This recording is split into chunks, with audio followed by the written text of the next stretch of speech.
You could have the best lawn care and landscaping company out there, but if your brand looks unimpressive or even typical, your prospective clients might assume so is your work. In an industry that's so visual, a lot of companies are sending the wrong message without even realizing it. So today, we're pulling back the curtain on visual branding from someone who's rebranded billion-dollar companies.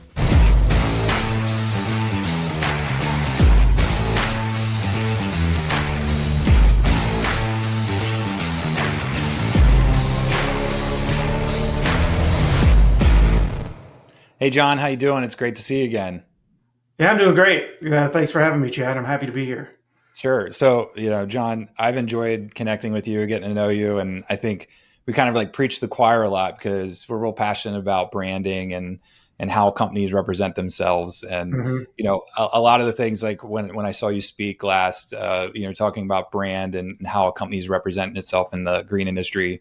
Like these are things I've been thinking about and frustrated about for decades now, and can never seem to really put my finger on certain elements of visual branding. So I appreciate you coming on today to talk to me. So before we get started, why don't we do a little intro of you for the people that don't know you? Tell them, first off, John Dalton from McFarland Stanford, tell us all about what McFarland Stanford's about, and then give us a little just kind of recap of your professional career and why you're here talking about visual branding today. Like you mentioned, I'm the technically fractional CMO of McFarland Stanford. So I've been working with them now for a little over 2 years. McFarland Stanford is essentially a consulting company that specializes in the landscape industry. So, like you specialize in the landscape industry, so do we. And we've spent the last 10 years working with landscape business owners kind of in a peer group consulting type model, helping them really elevate their business using that peer group is kind of like I would almost equate it to like a small board of directors, right? And then that's really the power of those peer groups. So my job has mostly been to help McFarland Stanford find new peer group members. But the other thing that I do is I also help our peer group members with their marketing. And that's why you've seen a couple of those presentations that I've given are designed to help those guys in the landscape industry make better marketing decisions. Yeah, and I appreciate what McFarland Stanford does for the industry. I mean, we see you guys everywhere, and I've met multiple people on your team, and it's just been a delight getting to know them. So thanks for coming on. I think we would agree, and probably some of the viewers, listeners are going to agree too, that the landscape industry isn't always as progressive as they need to be, and some brands are really far behind as it relates to their visual identity. I mean, the reality is that people get a logo created and 20 years later, that's really all they've done. They have a Mhm. 20, 30-year-old logo about their company, and it can look outdated and it can either build trust or introduce doubt. And so I want to give you a chance to kind of unpack this. So explain, why are you a branding expert? Give us a little bit of the title in here is about talking about billion-dollar industries and Mhm. companies. So tell us a little bit about your past involvement in marketing with a big brand that everybody knows. Sure. Yeah. So I've been in marketing and advertising for over 25 years. And I started in uh, kind of the big brand world, right? And my first advertising agency experience was on the American Airlines account. So obviously a multi-million dollar brand. Um, and then my real brand education started after I got out of business school, and I was working for an old company called Kinko's that most people probably still remember. Um, and at that point, Kinko's was, I mean, I say they had no brand standards because they were started by two stoners in a taco truck, which is literally the truth. So we had all of these international franchisees, and they just basically did whatever they wanted. Like if you looked at the Kinko's Japan website, it had anime chicken characters and all this. Like they just had free license to do whatever they wanted. And the problem was there was no consistency. Well, what happened in 2005, I believe it was, FedEx purchased Kinko's. And FedEx was a company with a much bigger budget and probably some of the most rigorous brand standards I've ever seen. And it was a real crash course for me because part of my responsibility was rebranding all of our locations outside of the United States. So I had to go to Japan, for example, and give them a presentation on how these brand standards worked and what they were required to do. Started out as a very difficult conversation, and 6 months later, they very much appreciated the constraints that that framework provided. FedEx did everything very, very strictly when it, from everything from the planes and the trucks to uniforms, in-store signage, everything was on the same kind of a grid, used the same colors. And, what I realized during that process is by having those strict standards, it really helps with the recall of the brand and how everything ties together, and it makes everything very recognizable. And that's really the point. So in working past that experience, I became an entrepreneur too. I had a couple of companies with my wife. I took that knowledge, was able to build our second business to 7 figures within 18 months. We eventually sold it. Circled back to the way I got involved in the landscape industry was my boss at FedEx, Jim Calley, is now one of the principals at McFarland Stanford. Well, he must have trusted you to bring you back into the fold to Yeah, yeah, we've been connected as kind of mentor relationship for many years. So that's how I got kind of back into the industry. And you're right, the branding in this industry, there's some really good examples, and then there's some that are not great. And a lot of it is, we have a lot of guys in this industry that started pushing a mower at 15, and marketing was kind of an afterthought, right?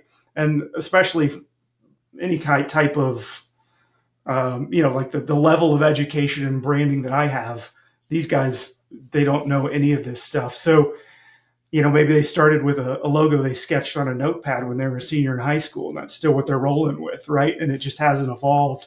So my hope is to really just give a few recommendations and a little bit of a peek behind the curtain of how these big brands do it to help all of your listeners understand, like, it doesn't have to be super expensive, but there are some general guidelines that you can use that will help you just look more professional, and then also help your brand just be more recognizable and create more awareness. Yeah, it's even I'm marketing. I've been in marketing, so I've been in the green industry for like 25 plus years, and I've really been in marketing for the last 13, 14 years. And before that, my family actually had a sign shop. So I got into kind of graphic design because I had to lay out and put logos on trucks and, work other elements that kind of coordinated with that. And I would say I have probably above average artistic eye for like scale and color and balance, but I still have no idea what I'm doing a lot of times. And I think like you said, the landscape company owners that are out here that may have a passion for, maybe just sales or operations, or just working with their people or financial literacy, all those things, like, this is usually not one of their talents. So if you're listening to this, I want you to understand that, and we have empathy for this, that no one's expecting you to have that. And if you're looking at your brand, just give it a little bit more of a critical eye. So John, how do you take like the elements, like how can people that might not be minded in this area, how can they learn what makes a better visual brand? I think one of the things that I tell people when I give the branding presentation is, my philosophy is clarity and consistency equals customers, right? And what I mean by that is it's clarity in design, and then language, and then consistently doing the same thing over and over again, right? So one of the first things that I tell people to do if they want to start examining their brand is, take pictures of their trucks, their uniforms, a screen grab of their website, all their social media posts, any kind of mailers, anything that they do, and print those out, stick them on a wall, and see, do those things look like they're from the same company? 9 times out of 10, they don't. And that's a really good kind of way to illustrate like where the mistakes are being made. And a lot of times I see it's like different people are in charge of different things, right? And they don't have consistent standards. So they're just kind of making things up on the fly. And you end up with things that look like it's from 5 different companies instead of one. And that confusion is not good. So multiple people inside the company involved, and then there's multiple graphic designers or marketing people, and they may have like one or two examples of something, and it's kind of like this whisper down the lane where it kind of starts one place and then it kind of changes as time goes, and all of a sudden now we Mhm. have a color that we've never used before, or now the font's different over here, or now this is bigger, this is smaller. And yeah, people are trying to do the best they can, but they're not informed from the get-go about what's right and what we don't do. Yeah, I think the other thing that people really need is some brand guidelines. And the way I try to explain this to the landscapers is this is basically like the operations manual for your marketing, right? So you need to have those rules outlined for people so they know what colors to use. I mean, specifically like the CMYK and hex codes. So you're not using three different kinds of blue, right? It's always the same color. Um, Fonts should be part of that. Even the language that you use, you want to make sure that you're saying the same things. Um, and then how you use your logo, what ways you shouldn't use your logo, space around the logo. You need to have all those things outlined so that if you have different people in charge of different things, they're using the same colors, they're using the same fonts, and they're following the same rules. It's no different than training people in the field uh, to use your equipment. You want them all doing it the same way, maintaining it the same way, and how you treat your brand is no different than that. Yeah. So a brand style guide, one, Mm-hmm. two, possibly 3-page guide that gives different uses and examples. And then every time you have a print project or a web project, you give those people those standards, they follow it, and then everybody's playing from the same sheet of music. So let's talk about parts of this. So let's talk about the color. Let's talk about the fonts and layout. I mean, like, what are these common misconceptions or maybe things people don't even realize? Well, I'm starting with color. I know one of the things that you and I have talked about is why is there so many people using green in landscaping? I mean, Green it and makes black. sense, right? It's we call it the green industry sometimes, and green is the color that kind of indicates nature, growth. So obviously, they're going to gravitate towards that. But colors can mean different things, and it's really should be reflective of who your customer is and what the personality of your brand is. Like we have a very successful client in Minnesota. Their primary colors are red and white, right? That doesn't necessarily fit the mold of a typical landscaper, but because they do it very consistently with their trucks and their uniforms, they stand out and they're very recognizable on a job site. So people know them as the red trucks, right? That becomes something that is recognizable to them. So understanding the psychology of colors and what they mean is important, but you also want to make sure that um, you understand how you can use color as a way to stand out against your competition in your marketplace, and the psychology behind that, because it's not just recognizing the name. The color can be very recognizable, like red and Coca-Cola, right? Those two things are almost synonymous. Or that bright fuchsia color in T-Mobile. I mean, they use that incessantly, and that starts to become something you recognize as part of their brand. Um, and doing that consistently is very important. It used to be like, I remember, they'd say red's bad. That indicates aggression. If you stuck babies in a red room, they would grow up to be serial killers or something crazy like that. Yeah. I mean, it can't be that cause and effect. I mean, I see brands like you said, Coca-Cola is, that's synonymous with a brand that most people have a positive feeling about. And when I Mm-hmm. think about Coca-Cola, it's the community in the world, and they've done some really great ad campaigns. So for me, it's not about the red. And I think that's kind of where a lot of companies in this industry, they get hung up on, we have to use this color because that's how we communicate something specific. Because if we don't use Mm-hmm. green, they're going to have no idea that we're in the green industry. And Yeah. we'll talk about icons. So I want to get into grass and trees here in logos too. But yeah, I mean, so it's not a hard fast rule. Yeah. Not a hard, fast rule, but, I think it's always more important to make sure that you're doing something different to stand out, and don't do it just to stand out, but Like examine your marketplace and figure out who your main competitors are. What colors are they using?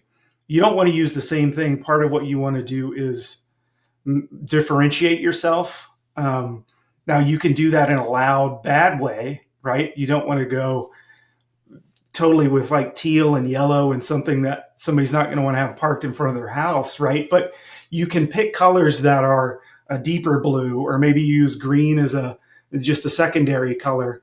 Um, but how can you make it look different than your competition, so that you do stand out? I think that's more important than just using. Well, I have to use green because that's the industry that I'm in.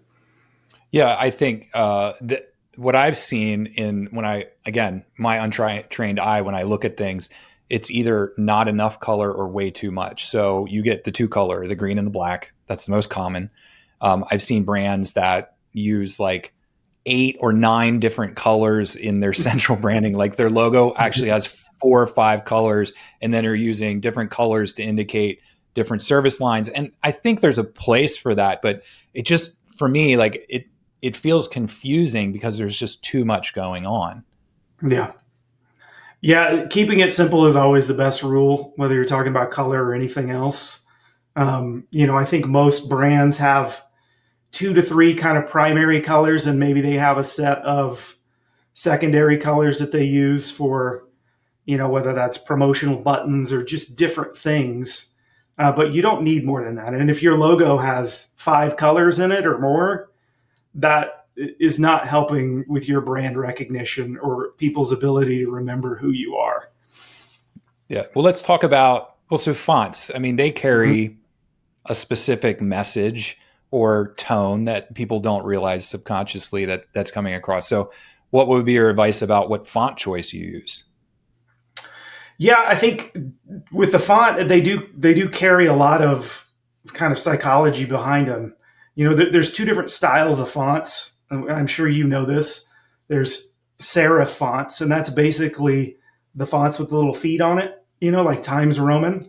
And then you have sans serif fonts, which are a little bit more clean and modern, and they don't have the little feet at the top and the bottom.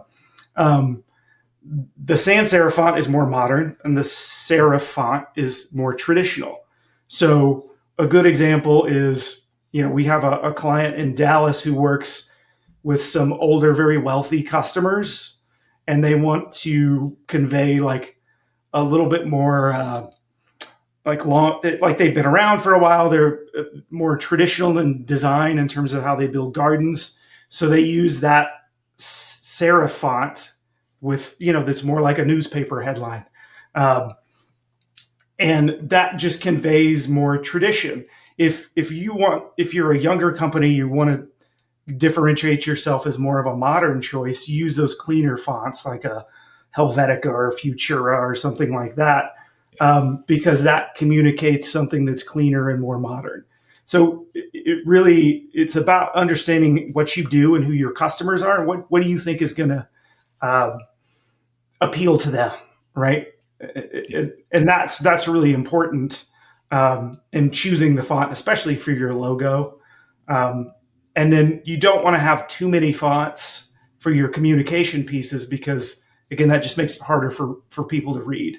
So if Yeah. you have 4 different fonts in a postcard, that makes it super confusing, and most people, they're going to get hung up somewhere because there's just too much happening. Yeah. And a little footnote on fonts, because we run into this, is you want to use, in most cases, we use Google fonts. So Google Mm-hmm. has a whole suite of fonts, and that's your best bet on your website, that no matter what people are loading it on, that your font's going to render. Because we get into these discussions sometimes where people do have strict brand guidelines, and they say, we have Mm-hmm. an Adobe font that we use and we have to use this. We say, this is a problem if you're going to use a third party font on your website. If something's Yeah. ever disrupted in their server, no one can read words on your website. So there are instances where you can find things that are near matches for like that type of case. But I agree with you. In print, stick to it. All right. Well, Yeah. let's talk about the thing I kind of alluded to, iconography. Like Mm-hmm. people have icons in their logos, which are awesome. That's a great way to be memorable. And the one thing I don't know. I've been in this industry since '98, and I kind of just think it's hysterical now that you have to, every time I have someone come into the website and they want information, I look at their website and their logo, and I would tell you that 98% of the time it's got a tree or probably grass in the logo. And Mm-hmm.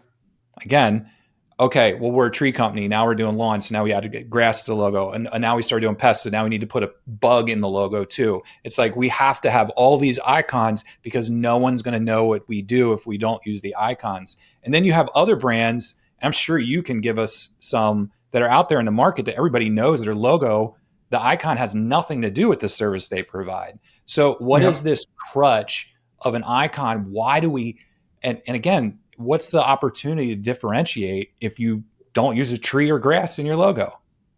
Yeah, no, I do think that's a trend. I mean, the icon, or some people would call it the logo. Like you have one like behind you, and it's also on your shirt, right? That's next to your name. I think a lot of people put too much weight on what that is. Like they think that's the most important part of their logo, and it isn't. I mean, if you're Nike and you've spent 50 years defining what the swoosh is, yeah, you can put that on the side of a truck or a box and everybody knows what that means.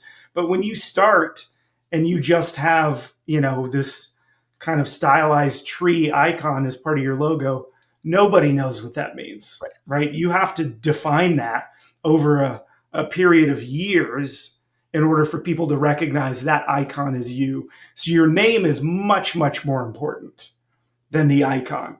The icon can make it seem a little more professional, maybe uh, help communicate the name if your name doesn't scream landscaping, but it's not as important as the name itself. It isn't the most important part of your brand, and I think people get hung up on that because you can go on Canva or Fiverr and get somebody to design you a cool icon, but if people don't know what that icon means, it's not really helpful to you. So I've seen a theme in our industry, and I'm kind of indifferent about it as it relates to visual branding and icons. But there's a really great graphic designer that does a lot of really good brands in our industry. Mm-hmm. And again, I'm not saying this is bad or good. I just see the trend. And we have several clients that have used them and redid their logo. And that design theory is get a mascot. Like we're going to put a mascot in the logo.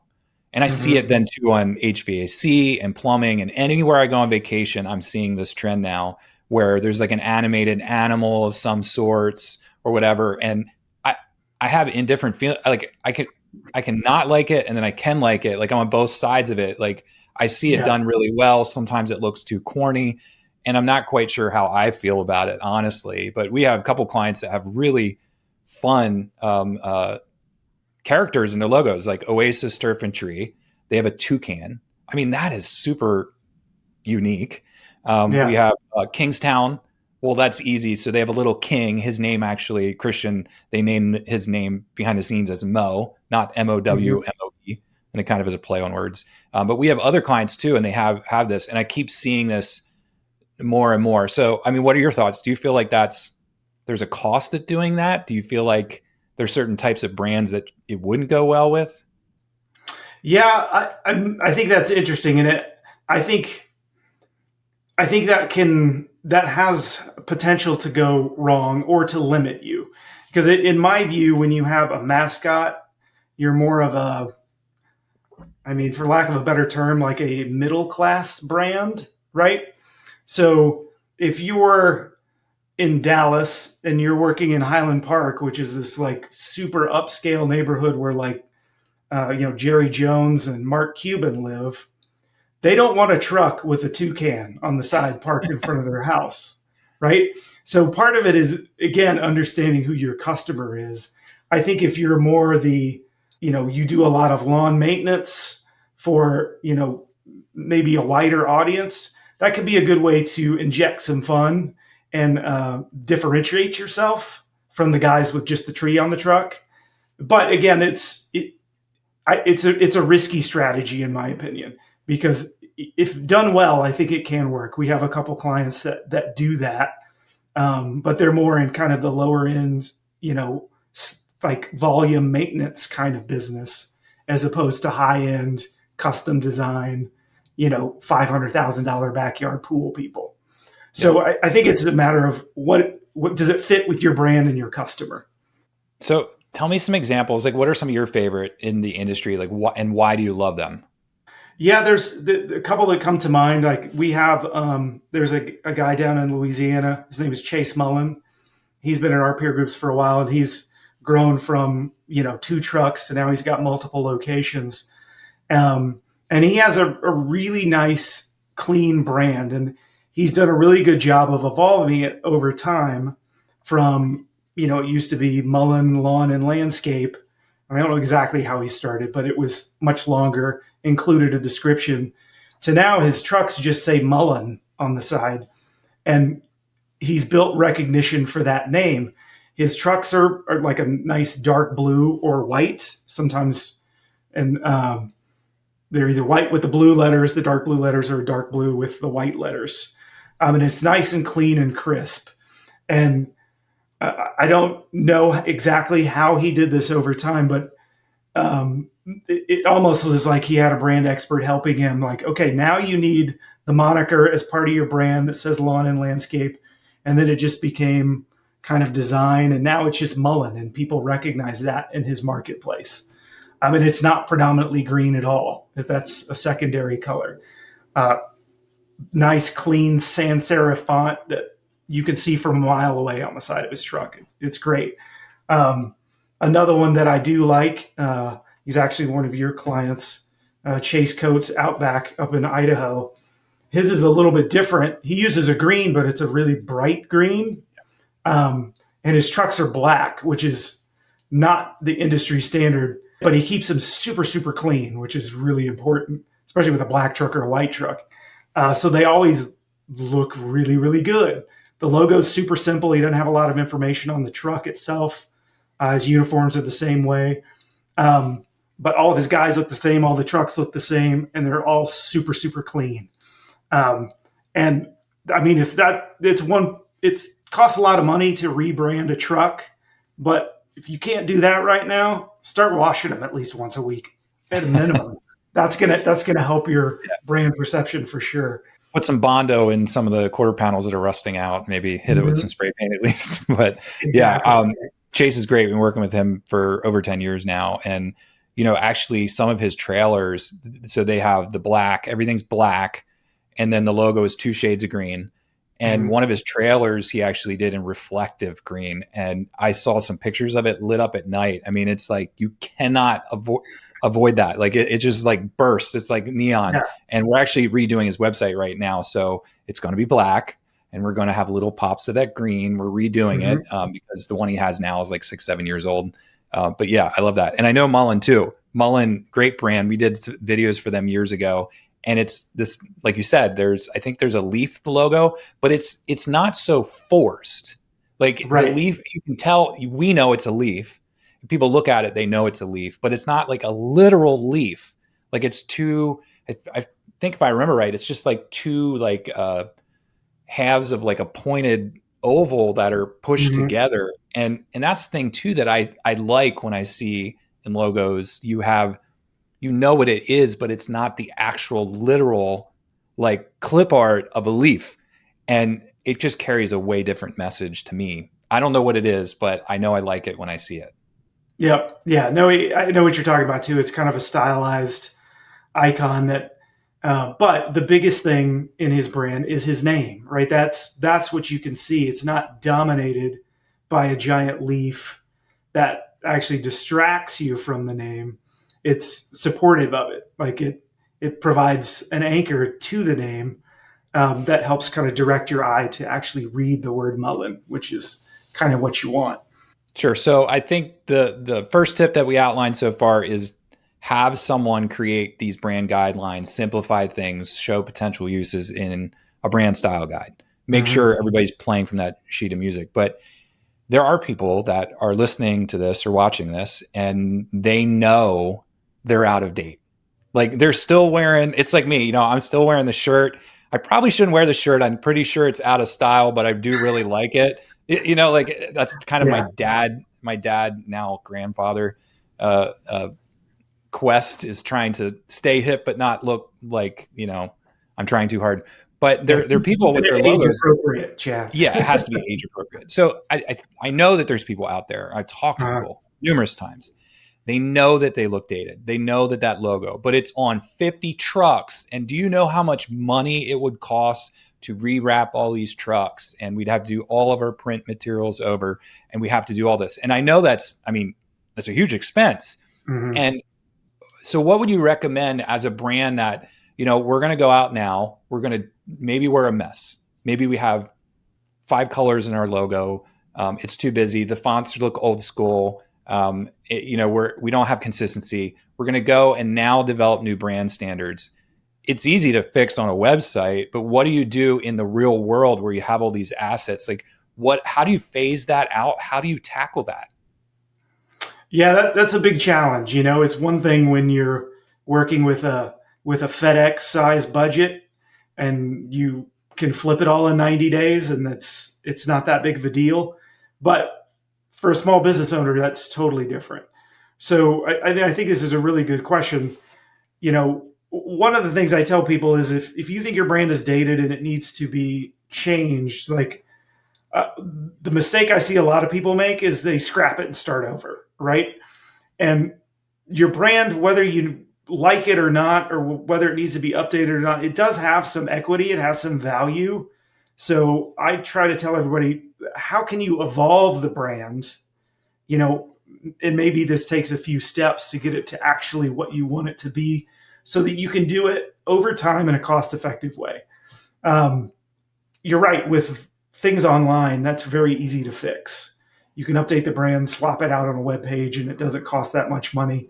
The trucks are the biggest expense because those wraps are really kind of steep. If you're doing a full wrap or just painting something on the side or doing a door cling, but I always try to tell them to approach it systematically. Like the first thing is, okay, what do we need to do to clean it up? And the first thing I tell them is literally clean it up.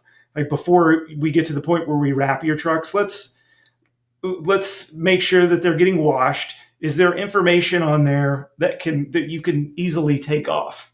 For example, I see a lot of people do trucks that they treat the side of a truck like a website, right? So it has an image on it. It has a list of services. Social media icons. I still see it. I can't believe, I thought that was like a 10 or 15 year ago play. Like, hey, we're on Facebook. Like us on Facebook. Like, oh man, I'm going to stop in traffic now and make sure I look that brand up on Facebook. Right. Yeah, nobody's going to do that. I mean, at most they have 8 seconds to read your truck and recognize it. So if there's some of those things that you can remove, right, just so that your name is a little bit more prominent and has some more white space around it, that's a good first step. But you need to make a plan to redo that fleet. Maybe you wrap that into when you get new trucks. That's when you change them over. A lot of people, they'll get new trucks, especially if they're leasing them every few years. That's the opportunity. You're going to have to pay to get them wrapped or painted anyway. That's when you can do it if you can't afford to do all the fleet at once. I do think that getting your team and your crew cleaned up, like with uniforms, that's not nearly as expensive as the trucks. That's a really good first step because any of those things that the customers see, that's where you want to start, right? Your trucks are important because a lot of times that's the first thing that your customers see. So that's your first impression. So making sure they're clean, that's the first thing I would do. But your crew is the same way. You want to make sure that's clean. You want to make sure the equipment is clean, or you want to convey that you take care of things because that means to your customer that you're going to take care of that. So you can develop a plan to kind of switch those things out over time when you get the new trucks. But things like uniforms, website, even if you have sales collateral for your sales team, that's stuff that I would plan to do fairly quickly. Yeah, and I think small changes are okay. Like you said, evolving your brand. So it might be, okay, we know things are dated, but the thing that's most dated about our brand is that icon. We're going to Hmm. change the icon, but we're not going to change the colors. And we're going to keep everything else the same. So maybe you do want to bite it all off at one Yep. time, change colors, fonts, and that. But sometimes it's just a matter of a brand refresh, or the Hmm. font looks a little dated and old, or maybe it's too similar to someone else. A lot of Yep. times we work with brands. It's really, really common. They don't. You had mentioned it earlier. They don't have a call to action color on their website. So like Hmm. they're green and black, and the button on the website's green. Well, it doesn't pop out. So we say, what's a complementary color that we could make this, like maybe a burnt orange or something else? And every Hmm. time you see that color, it means I'm ready to go. I'm ready to take Yep. action. So if that becomes something that's predominant in your brand, I've told them before, hey, if you really like that and you think it's distinctive, you have that bottom, like on the trucks, like below, like where the bumper door trim is on the side, you could Hmm. actually like wrap that in that color. So if you want to pull that color into your brand and have a little bit of distinction, we've had clients that use pink, burnt orange, purple in their brand. And you talk about Hmm. standing out. Maybe it's just putting a pinstripe between like the letters of the name, or putting it underneath there, and just a pop of color sometimes is enough. So you can refresh. Don't Right. think that we're saying you have to scrap what you have. There are some brands that you can do that with. Yeah, no, I think that's a really good way to put it. Is that refresh? I think that's the right word. Um, is it your colors that look old? Can you swap a green for a newer green, or is there slowly ways you can update it? And I mentioned FedEx at the beginning of this. When they bought Kinko's, they had a 5-year plan for how they were going to transition that brand. First, it was FedEx Kinko's Office and Print Center, which is a real mouthful, right? But they wanted to keep that Kinko's name in the brand because it had value for a period of time, and they didn't want to shock the system of the customer and think, is this even the same place, right? And then over a period of years, it just became FedEx FedEx Office. That's all it is now. But they had a plan to get it there. They didn't do it all at once. Even a company with a $500 million marketing budget. I saw that in our industry too, because for a few years we worked with Yellowstone and did some project work with them. And I love their brand, like their icon, Mhm. their font. There's so many good things about that brand. And they put a lot of thought into it. And when they acquire a new brand, one of the things they do underneath that company name is a Yellowstone landscape company. So that's Mhm. one of the ways they slowly transition. And then they do a complete rollout. I mean, you're talking different name, different everything, but having a plan to do this over a staged period of time, that's the way to do it. I just had a conversation with somebody about that because they're buying a landscape location in another market and they want to eventually pull it over to their brand. And they're going to do something very similar to what you said, like keeping the brand name for a period of time, you know, from their existing brand, and then they will slowly change it out because you don't want to confuse the customer by changing too quickly. Yep. Well, there's a lot we could say about this. So, what are like two or three like hot takes, the big pieces that people that are watching us or listening to this should leave with as they think about doing a rebrand or refreshing their brand? Yeah, I think that exercise of trying to print everything out and seeing how everything fits together. That's a really good place to start. Also, asking yourself that question: do I have brand guidelines? And if not, trying to find somebody that can help you do that. I think one of the things that I talk to people a lot about is their trucks because they're so important. That's your first kind of people's first interaction with your brand 90% of the time. Um, I tell people to do like the 100-yard test. Essentially, park your truck 100 yards away, walk and see what you can read. Right? Can you see what the brand name is? Can you tell it's a landscaping truck? Um, and if you can't see those two things, like there's a problem. So just to try to identify what you can do to get started. I know one of the things that we had planned on talking about that we really didn't touch is just design in general. I think the biggest mistake I see landscapers make in trucks, all types of design, is they don't use white space enough, right? So that's just space around the logo, space around pictures and any kind of material or bullet points that you're talking about, because too much things just confuses people. right? You want to give them their eye kind of a path to follow. So if you're cramming all of your materials, whether that's your trucks or your sales collateral, with just as much information as possible, you're making a mistake. They need to be clean and readable so that people can consume them. A lot of them are very confusing. People are looking for order. It's kind of like when you look at clouds in the sky and you start to see different animals or patterns. That's how our brains are wired. They're constantly looking for patterns. And if there isn't a pattern, they'll make one. So make it easier for them to read and consume your materials by keeping it simple. All right. So here's a good question. What do you feel like an overrated trend in the landscape industry as it relates to branding? Yeah, one of my, well, I shouldn't say favorites. I guess it's my least favorite, but as wraps, truck wraps have become, full wraps have become more common or maybe even more inexpensive. A lot of, I see these guys do this where they put an image of their work, like a whole backyard on the side of a truck.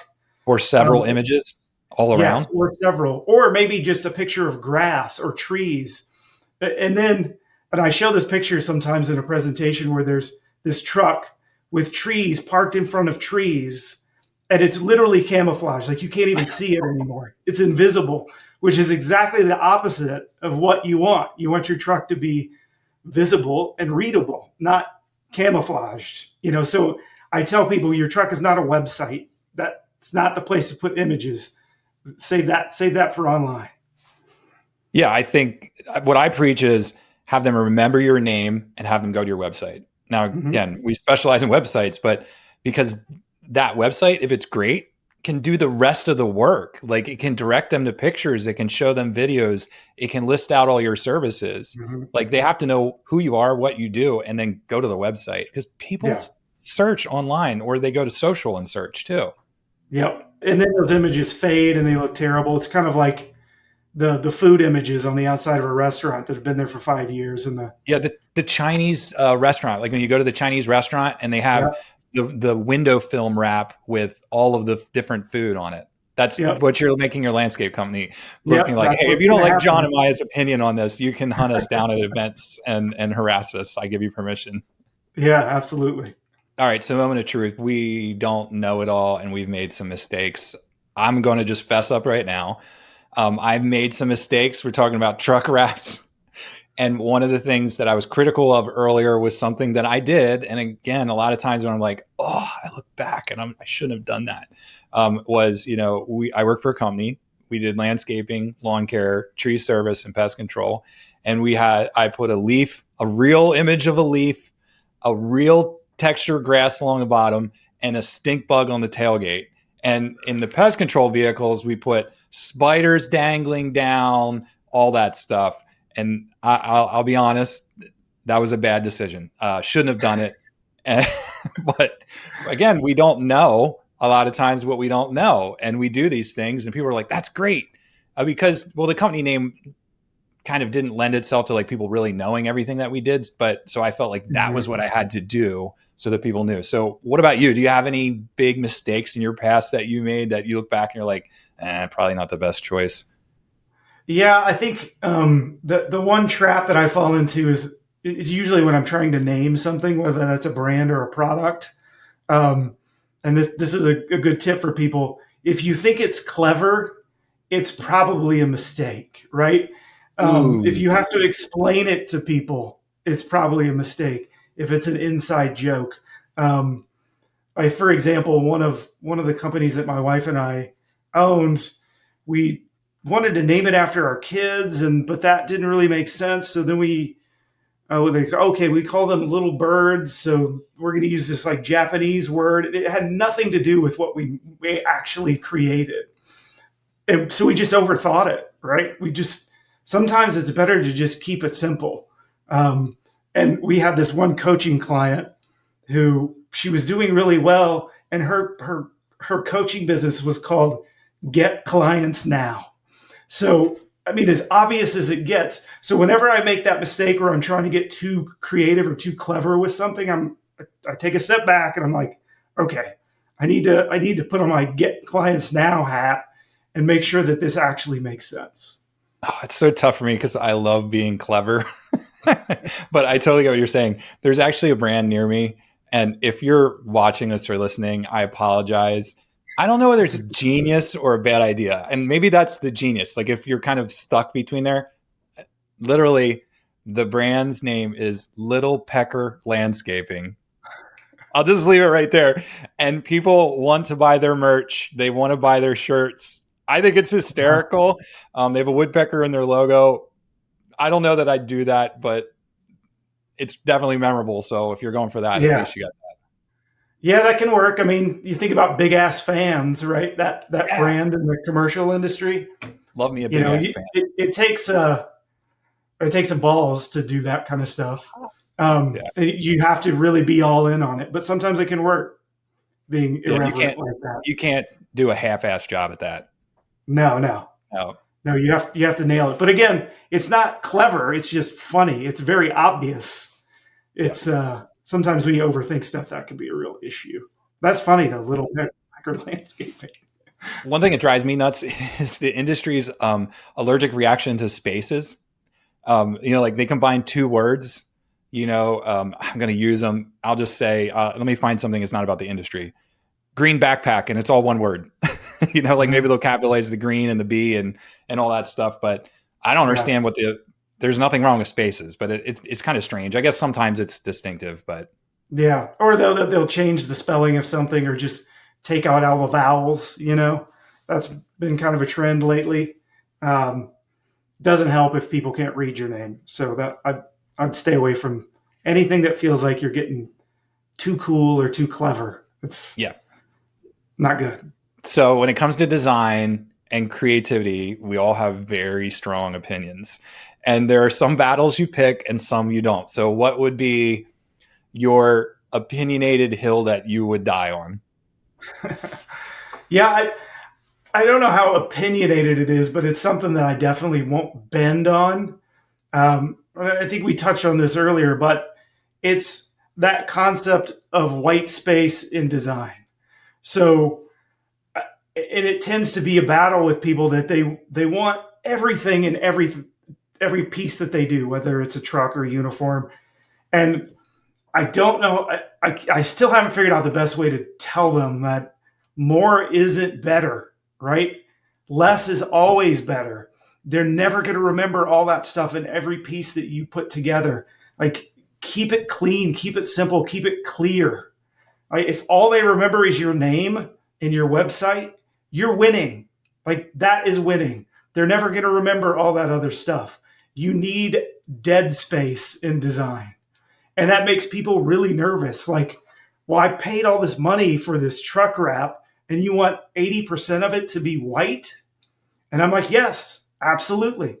Because then people can read it and remember it, right? The same way with a brochure or even a presentation template, right? People just want to cram it full of so much shit that nobody can read it. And I agree. it becomes a battle, but it's one of those things I will not back down on because I know the psychology behind it. I know that it's correct. And I find if I can get them to do it at least a couple of times, they finally understand, right? They'll get it because their customers actually remember things. I think it's a reaction to maybe subconsciously not doing a good job building a brand or communicating clearly anyway. Because I see this in postcards. We're like, listen, we need to put, there's so much text. It's every service that we list. Instead of, you know what, I'm going to send 5 different postcards to this client, this prospective client throughout the Yep. year. And they're each going to have a very simple message. Like the front, an image, small logo, headline. That's it. Maybe an offer. On the back, 2 small sentences, contact information, QR code, that sort of thing.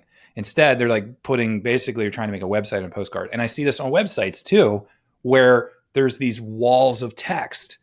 Like you can't even digest it. I'm like, no one's going to read this.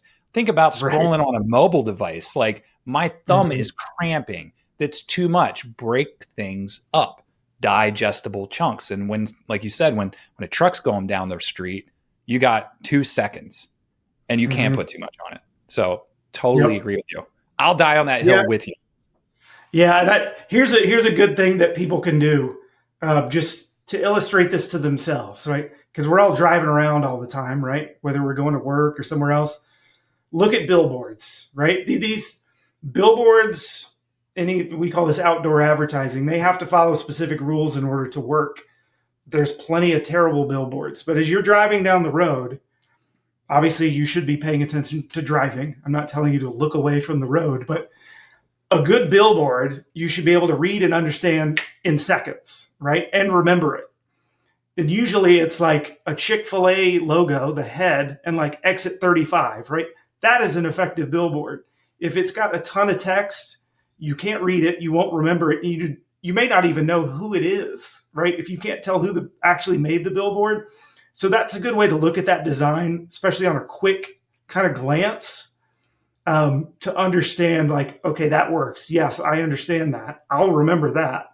And that I don't even know who made it. So next time you're driving down the road, try that out and you'll see why, if you have too much stuff in there, it doesn't work. Love that. Great tips. Well, John, thanks so much for spending some time today. I know you and I could geek out about this stuff for a long time. So I really appreciate I appreciate you coming in and sharing with our audience some of your experience with these huge brands and how they can apply it to their landscape business. So thanks so much. Appreciate it. Yeah, absolutely. Anytime. Appreciate you having me, Joe. Again, thanks so much for joining us. We hope that this got some ideas stirring in your mind about how you can rebrand your company, or at least simplify your brand and make it a little bit better with some slight changes. If you have any questions, you can reach out to John Dalton at McFarland Stanford right through their website, find them on LinkedIn. Same thing if you want to know how you take your new branding and make it alive on your website, your videos, and the content that you're creating for your company. You can reach out to me, Chad Diller, Landscape Leadership, either the website or find us on social.